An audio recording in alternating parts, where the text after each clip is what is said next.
Dear students, today we will discuss about population regulation. The main objectives of today's lecture are: number 1, to understand the concept of population and its characteristics. Number 2, to highlight the important concept of carrying capacity. Number 3, to introduce you with the density dependent and density independent factors regulating the population growth. And finally, we will understand how density independent factors can sometimes act in a density dependent manner and vice versa. First of all, let's see what a population is and what are its various attributes. A population can be defined as a group of interbreeding individuals occupying the same area at the same time. Every population has several characteristics or attributes such as density, natality, motility, growth forms, etc. Now we will discuss them one by one. Let's first move to population density. Density is expressed as the total number of individuals per unit area or volume at a given time. The two types of densities are: number 1, crude density, which is defined as the density per unit total space, and specific or ecological density, which is the density per unit of habitat space, that is available area or volume that can actually be colonized by the population. Number 2, birth rate or natality rate. Natality rate is the rate at which new individuals are added to a particular population. This may occur due to birth of young ones or hatching of eggs or germination of seeds or spores. It is generally expressed as number of births per 1,000 individuals of a population per year. Natality can be of two types: physiological or maximum natality, which refers to the maximum production of new individuals under ideal conditions. But it is never realized because of environmental resistance like inter- and intra-specific competitions, availability of food, space, etc. Number 2, realized or ecological natality, that refers to the actual birth rate which is achieved under existing conditions. Higher realized natality rate increases the population size and population density.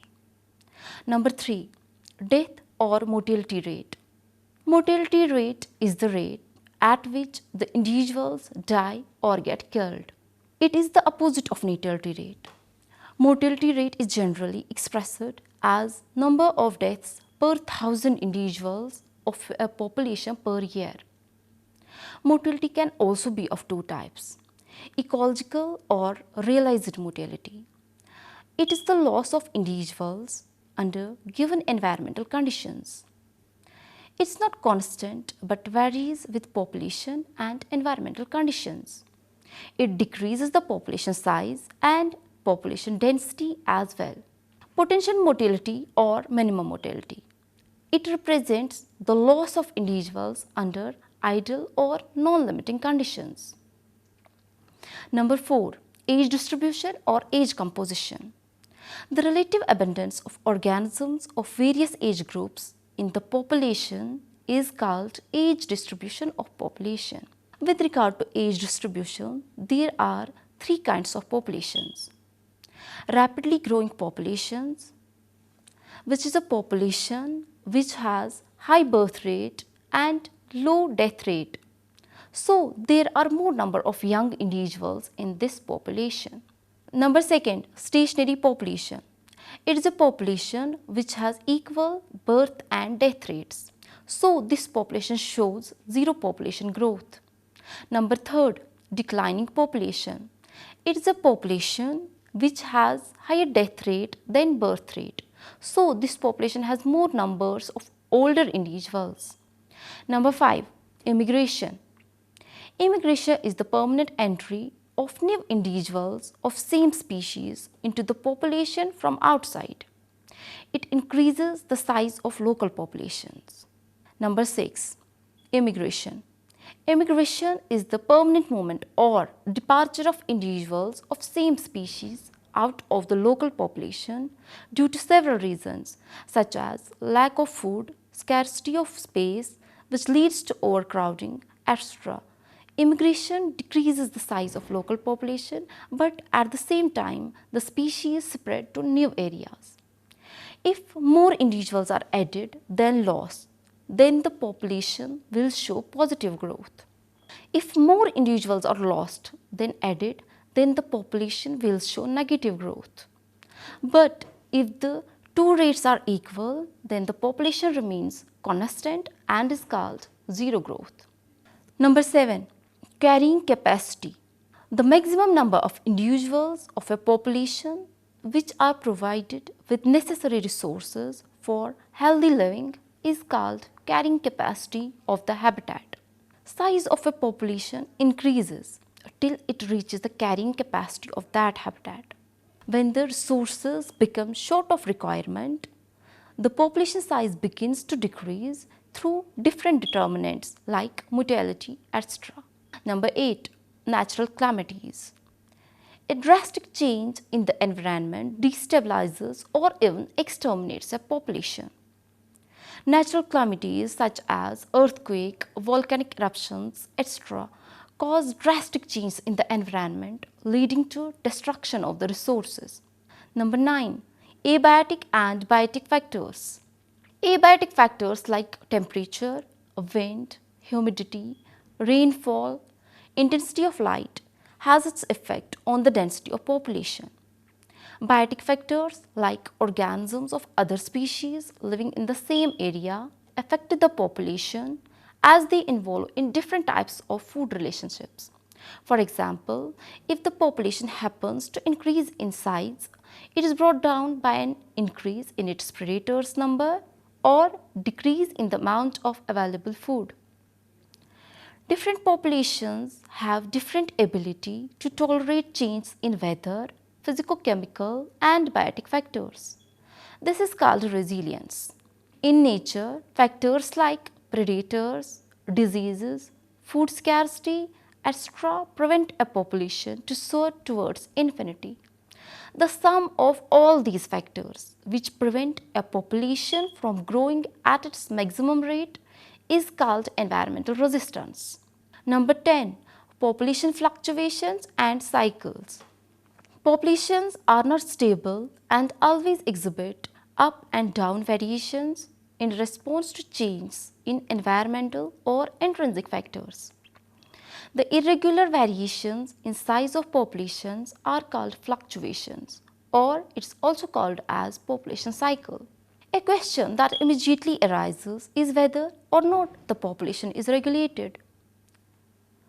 Regulation of population means that there is some population size that represents a turning point in terms of population growth, called a set point. In regulated populations, the growth rate of population tends to be negative when the population size is greater than the set point, and positive when population size is smaller than the set point. This means that the population grows to the set point when it is below it and declines to set point when it is above it. In unregulated populations, there is no relationship between population growth and population size, or if there is a relationship, the relationship will not result in the population size being stabilized. What mechanisms might regulate populations? Broadly speaking, we can split the factors that regulate population growth into two main groups: density dependent and density independent factors.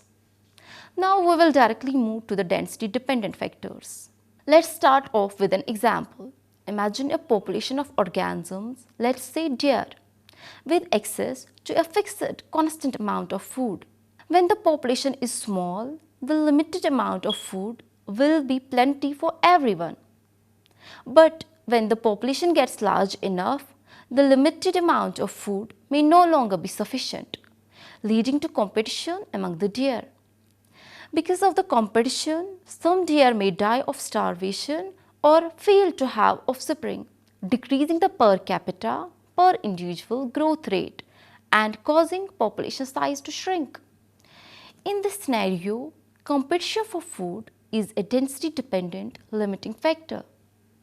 In general, we define density dependent limiting factors as factors that affect the per capita growth rate of population differently, depending on how dense the population already is. Most density dependent factors make the per capita growth rate go down as the population increases. This is an example of negative feedback that limits population growth. Density dependent limiting factors can lead to a logistic pattern of growth. Here, the population size levels off and stabilizes at the carrying capacity of the environment. This may be a smooth process, or the population size may overshoot the carrying capacity at times. Density dependent limiting factors tend to be biotic living organisms as opposed to physical features of the environment. Some common examples of density dependent limiting factors include competition within the population. When a population reaches a high density, there are more individuals trying to use the same quantity of resources. This can lead to competition for food, water, shelter, mates, light, and other resources needed for the survival and reproduction. Predation. Higher density populations may attract predators who would not bother with the sparser population. When these predators eat individuals from the population, they decrease their number but may increase their own. This can produce interesting cyclical patterns. Disease and parasites. Disease is more likely to break out and result in deaths when more individuals are living together in the same place. Parasites are also more likely to spread under these conditions. Waste accumulation. High population densities can lead to accumulation of harmful waste products that kill individuals or impair reproduction, reducing the population growth. Now we will have a look over density independent factors. Density independent limiting factors affect per capita growth rate independent of how dense the population is. As an example, let's consider a wildfire that breaks out in a forest where deer live. The fire will kill any unlucky deer that are present, regardless of population size. An individual deer's chance of dying does not depend at all on how many other deer are around.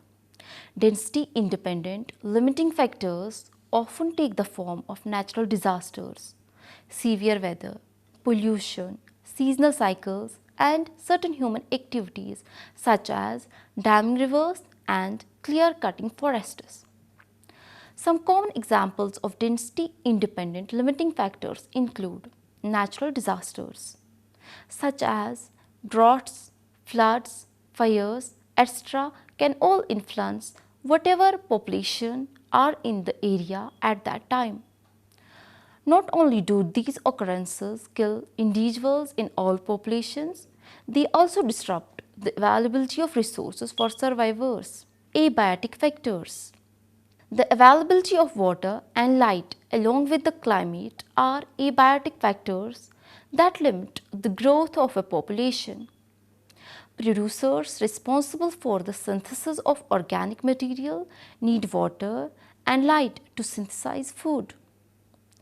Amount of food produced by the primary producers ultimately determines the abundance and density of herbivores and carnivores. For example, in the desert, the biomass is relatively small and populations that live in this ecosystem are smaller compared to the same species in the environments with the large available biomass. Now we will try to understand how density independent factors can sometimes act in a density dependent manner and how density dependent factors can act in a density independent manner. The abiotic factors such as weather can sometimes act in a density dependent manner. In an environment where there are many bears and a limited number of dens, some individuals will not have a den.